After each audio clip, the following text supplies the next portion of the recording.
What did the Starchild extraterrestrial look like when it was alive? Over the years, several artists have attempted to reconstruct and depict what they think the Starchild might have looked like while it was alive.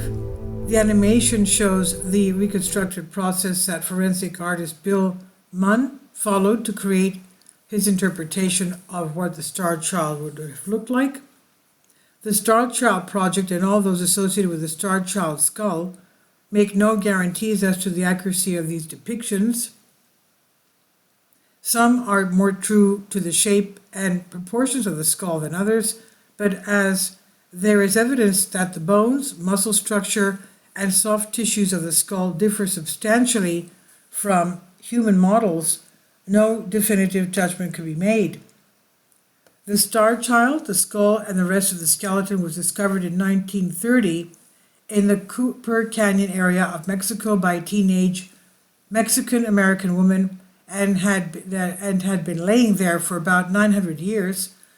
In 1999, the Starchild skull would reach the hands of Lloyd Pye, author, researcher, and lecturer in the field of alternative knowledge, who formed the Starchild Project, an informal organization with the aim of independent scientists to carry out various tests on the Starchild skull in multiple laboratories and experts in America, Canada, and England.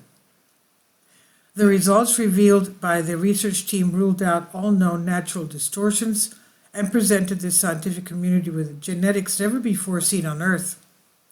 For starters, the brain volume showed a staggering difference of 200 cubic centimeters.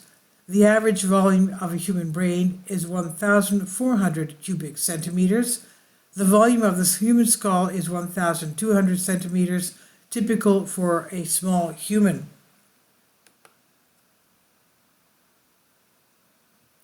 Now, this artist's rendering of the Starchild hints at the similarities to Grey Alien on the left.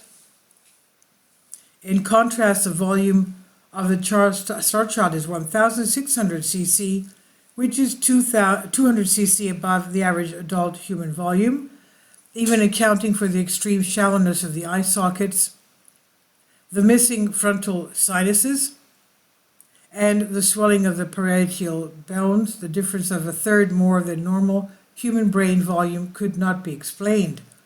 In 2003, the Ancient DNA Recovery Labs Trace Genetics in California, Trace Genetics, took on the task of cutting a small piece.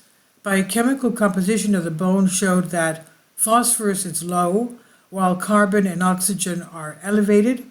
In human bones, the opposite is true, suggesting that its biochemical composition is more like tooth enamel than normal bone.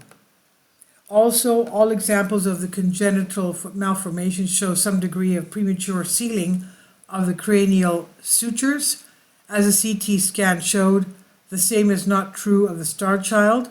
This makes it extremely unlikely, if not practically impossible, that the Starchild skull is a result of a deformation. It seems to have grown and taken its shape naturally. In 2011, geneticists working on the Starchild skull discovered that mitochondrial mtDNA, that part of DNA passed down through the mother, was radically different from human DNA. The maximum number of mutations in the mitochondrial mtDNA of all humans is 120. The Starchild skull had mutations between 800 and 1,000. The mitochondrial mtDNA was not human. By using the most effective techniques that science can use to solve any problem of genetic inheritance, techniques that have been irrevocably used in court cases by courts around the world, the Starchild proves that it does not even remotely belong to the human species or among the pre-humans. After all this, they dogmatically and hypothetically insist on saying that there are no aliens. Apart from ignorance, there is deceit. So, since the scientists found that the DNA of this being is not at all human, obviously it is not of this earth.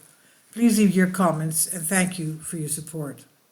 Please support my Patreon account. The daily posts are 5 videos daily, and they are totally different from what I have on my YouTube channel.